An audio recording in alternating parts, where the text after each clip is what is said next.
Ebby Steppach's car was found abandoned in a park just 4 days after she disappeared, but her body wouldn't be discovered until 22 months later, in that very same park, less than 100 feet from where her vehicle had been located. This shocking revelation would expose an investigation so flawed that it would leave a family shattered and a community demanding answers about how law enforcement could miss something so crucial for nearly 2 years. This is the story of Ebby Steppach, an 18-year-old with dreams as bright as her smile, whose life was cut short in a way that defies logic and justice. Her disappearance in 2015, the discovery of her remains in 2018, and the lingering questions that persist into 2026.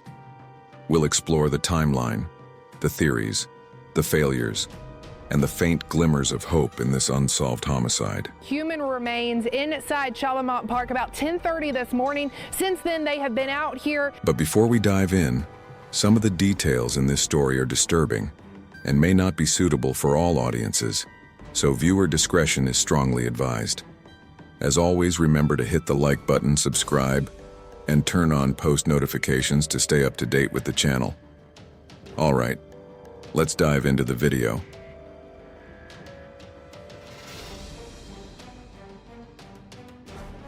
Ebby Jane Steppach entered the world on March 31, 1997, under the Arkansas sun.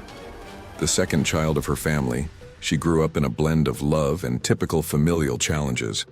Her parents divorced when she was young, and her mother, Lori, remarried Michael Jernigan, a man who became a stepfather figure in Ebby's life.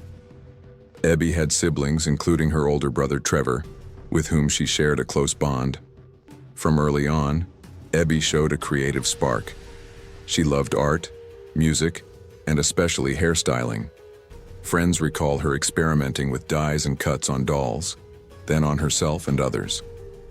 She wanted to make people feel beautiful, one classmate later said in an interview. As she entered her teens, Ebby attended a private school, where she thrived socially. But by her senior year, she transferred to Little Rock Central High School, a public institution famous for the 1957 integration crisis. The move was part of her push for independence. At 18, Ebby was ready to spread her wings. She moved out of her family's home at the beginning of the school year, staying mostly with her grandparents or friends. It wasn't a dramatic fallout. It was a young woman carving her own path. Ebby was always the one to light up the room, her mother Lori recalled on Dr. Phil. She had this energy, this light. But independence brought new circles. Parties, boys, the allure of adulthood. On October 21, 2015, Ebby missed school, a red flag in hindsight, but at the time, perhaps just a teen being a teen. Then, October 23rd, the party. Details are murky, but it's believed to be a house party in Little Rock, attended by young adults from various schools. Alcohol, music, the usual. But for Ebby, it turned dark. The next day, October 24th, Ebby arrived at her mother's home in tears. She confided in her stepfather, Michael, first. "I was gang raped," she said, naming 4 young men.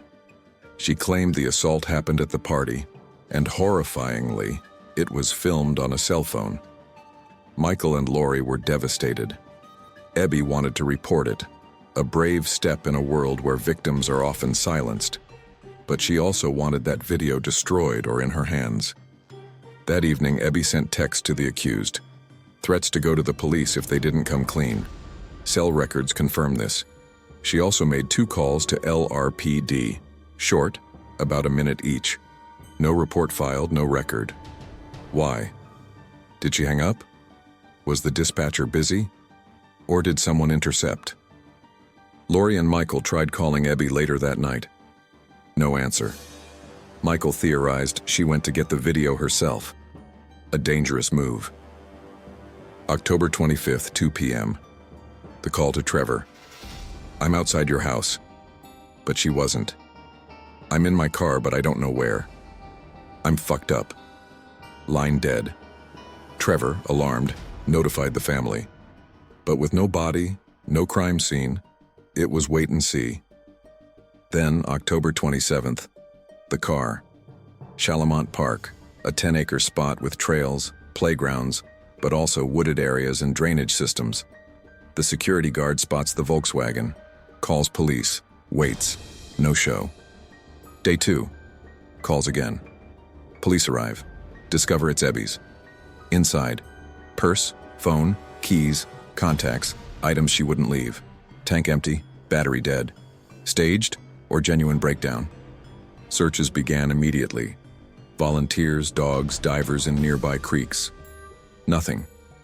The park became a focal point, but weeks turned to months. The family clung to hope, but fear crept in.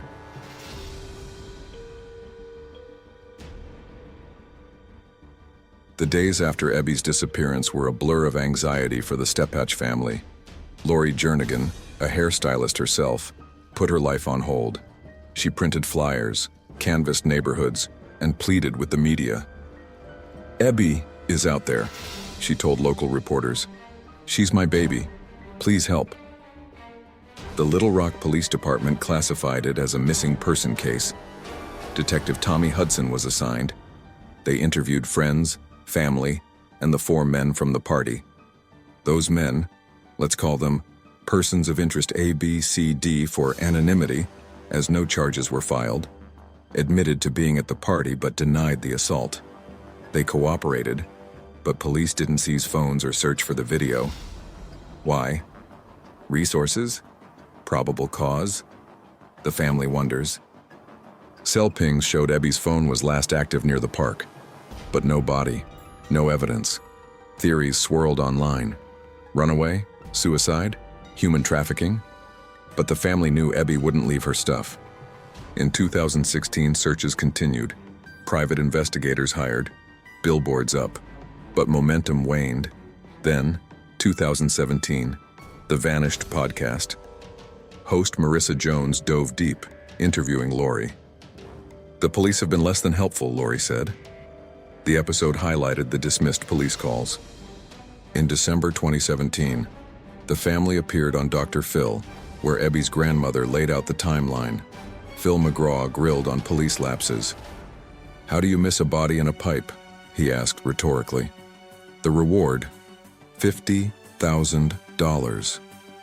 Tips poured in, but nothing stuck. Meanwhile, private searches by friends. Margie Foley, mother of Ebby's best friend, searched the park. "I smelled something rotten near the pipes," she told Reddit users in 2018, called police. "Animal," they said. Cadaver dogs had been there, no hit. But was the pipe flooded? Dogs off day? The wait was agony. Holidays came and went. Ebby's room remained untouched. Lori said in interviews, "I dream of her. She's calling for help." And not a runaway. No matter how hard I tried, I could not get detected. Nearly 3 years have passed since Ebby vanished. The park, once a hive of frantic searches, now sits quiet under the Arkansas sky, its secrets buried deeper than anyone imagined. But on May 22, 2018, everything shattered. Little Rock police, prompted by a fresh tip, or perhaps a nagging revisit to old ground, depending on who you ask, returned to Shalamont Park with renewed eyes. They focused on the drainage system, a network of concrete veins snaking beneath the parking lot where Ebby's car had been found. What they discovered defies comprehension. Deep inside a narrow 18-inch diameter pipe, the kind designed to channel stormwater, not hide horrors, lay human remains. Skeletal, decomposed, tangled in the muck and roots that had claimed the space over seasons. The recovery was grueling. Hours of careful extraction, the air thick with the stench of decay long settled. Dental records were rushed through forensics. The match was undeniable. Ebby Jane Steppach. She had been there in that cold, forgotten tomb since the fall of 2015. Mere yards from where her Volkswagen sat abandoned, keys dangling like a cruel invitation. The medical examiner's report landed like a gut punch. Cause of death, undetermined. The body is too far gone, ravaged by time, water, and nature's indifferent erasure. But manner of death? Homicide. No question. The positioning screamed foul play, her form contorted, shoved into a space too tight for accident or suicide. Strangulation? Blunt trauma? Poison? The answers dissolved with her flesh. Toxicology? Inconclusive. Yet, the scene whispered violence. No clothing remnants noted in initial reports, though details remain sealed. The family's reaction was a storm of grief and fury. Lori Jernigan, Ebby's mother, collapsed in sobs, but rose with fire. "How?" she demanded in press conferences, her voice cracking. "How did they miss her? We searched that park a dozen times." Indeed, the pipe was 30 feet from the car, a stone's throw. Cadaver dogs had sniffed the area multiple times in 2015 and beyond. Volunteers had crawled nearby. Even Margie Foley's 2017 alert about the decomposition smell was brushed off as animal remains. Police claimed the pipe might have been flooded during early searches, masking scents. Or perhaps the dogs were off their game. But to the family it reeked of incompetence, or worse, indifference. Outrage rippled through Little Rock. Media swarmed. KATV, THV11, national outlets like CNN picking up the thread. "Botched from day one," Lori declared on camera, tears streaking her face. The Steppach threatened lawsuits against the LRPD for negligence. Police Chief Kenton Buckner issued a statement.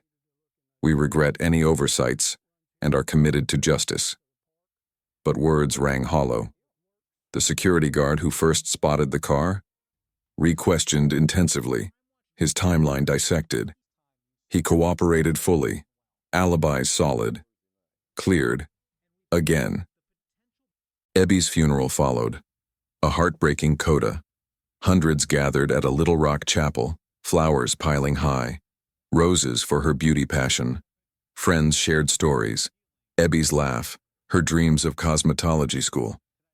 Lori eulogized her daughter as a fighter even in the end. But beneath the grief, a vow. This wasn't closure. It was a call to arms. "We'll bury her body," Lori said, "but not her story." Shot in the chest. Lori Jernigan describes the devastation after learning detectives discovered. Before we continue on, if you are enjoying the video so far, please remember to hit that like button and subscribe to the channel. And if you don't like it, let me know down in the comments. Your support truly means everything. All right, back to the video. With Ebby's remains unearthed, the case morphed from missing person to full-blown homicide probe.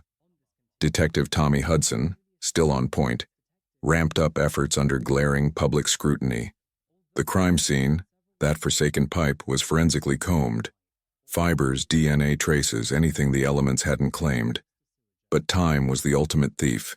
Evidence degraded, leads fragile as autumn leaves. First stop, the 4 young men from the party. Persons of interest A through D, all now in their early 20s, were hauled back in. They stuck to their story. Yes to the party, no to the assault. Consensual fun, one allegedly quipped in early statements, though details vary. Police finally pushed for warrants. Partial success. Phones examined, but years later, data wiped, recycled, or lost. That alleged video vanished, if it ever existed. No charges filed, insufficient evidence, per prosecutors. But whispers in online forums like WebSleuths suggest connections. One man's father is a local figure, perhaps pulling strings. Unsubstantiated, but fuel for conspiracy. Cell data reanalyzed. Ebby's phone pings placed her near the park around her disappearance, but glitches in 2015 tech left gaps. Witnesses. A few parkgoers recalled a distressed girl that October weekend, but memories faded. The security guard's logs checked out. His patrols were routine. Now the theories. A labyrinth of what-ifs that keep armchair detectives up at night. The first theory was retaliation. Ebby, fueled by rage, confronted her alleged rapists. Texts prove she threatened exposure. Did they lure her to the park under the pretense of handing over the video? A struggle ensues. She dies, accidentally or not, and they panic, stuffing her into the pipe. Pros: motive clear, proximity to party crowd. Cons: no DNA links. Alibis: shaky, but present. The second theory was that it was a random predator. Ebby's car runs dry on gas. Battery dies in the lot. Disoriented, remember her "I'm fucked up" call, she wanders, seeking help. Encounters a stranger, opportunist, drifter, or park lurker. Assaulted, killed, hidden nearby. Pros: explains staging, or lack thereof. Cons: no reports of suspicious activity, park not known for crime. Comparisons abound. Echoes of Tara Calico's 1988 bike abandonment in New Mexico, vehicle left, girl gone, or Maura Murray's 2004 car crash vanishing in New Hampshire. Vehicles as silent witnesses, bodies hidden in plain sight. Podcasts like Crime Junkie and Helen Gone dissect parallels, systemic failures, overlooked clues. Online/r/unresolved mysteries threads ballooned post-discovery. The pipe was obvious, one user posted. Dogs failed because of water flow. Another: the video is key, find it, solve it. Amateur maps overlay timelines, ping suspect homes. But amid speculation, hard work continued. In 2019, LRPD partnered with FBI behavioral analysts. Profiles: killer likely local, familiar with park. Motive: silencing a threat.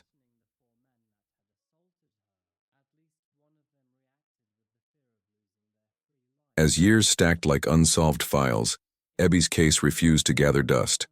By 2022, momentum surged with the Helen Gone podcast.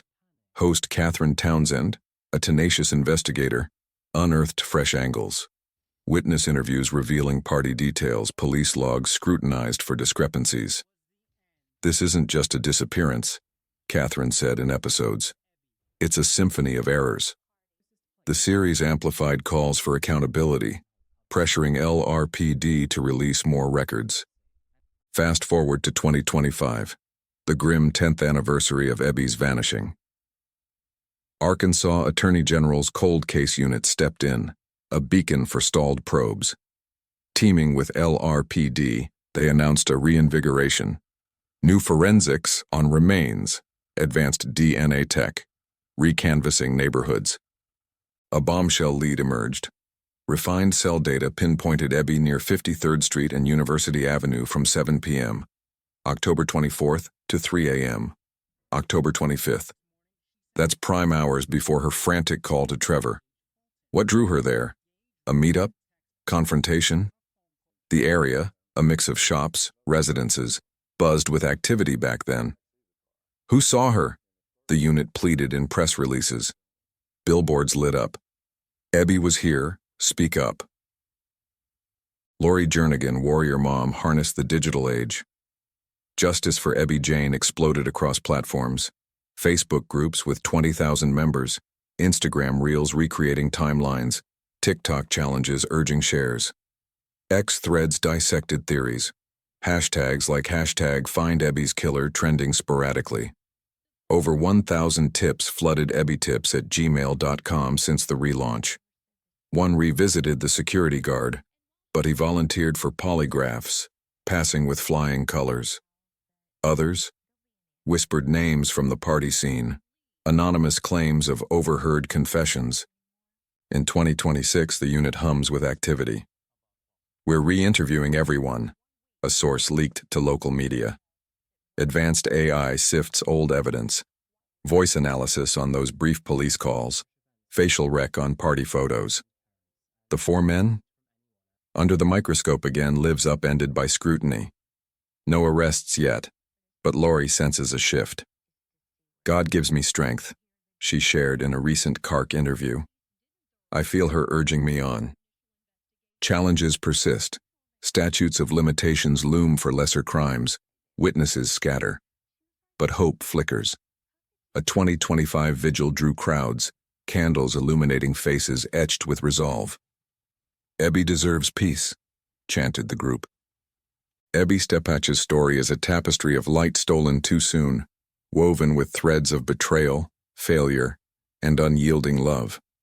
From a vibrant teen chasing dreams to a voice silenced in shadows, her case exposes the fractures in our systems.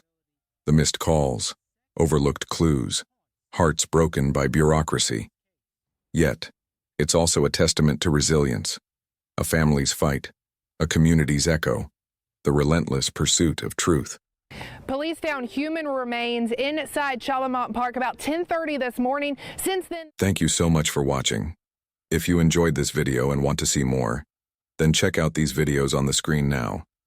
If you have a topic suggestion, please send it to the email in the description. And as always, remember to like, comment, share the video, and subscribe to our channel.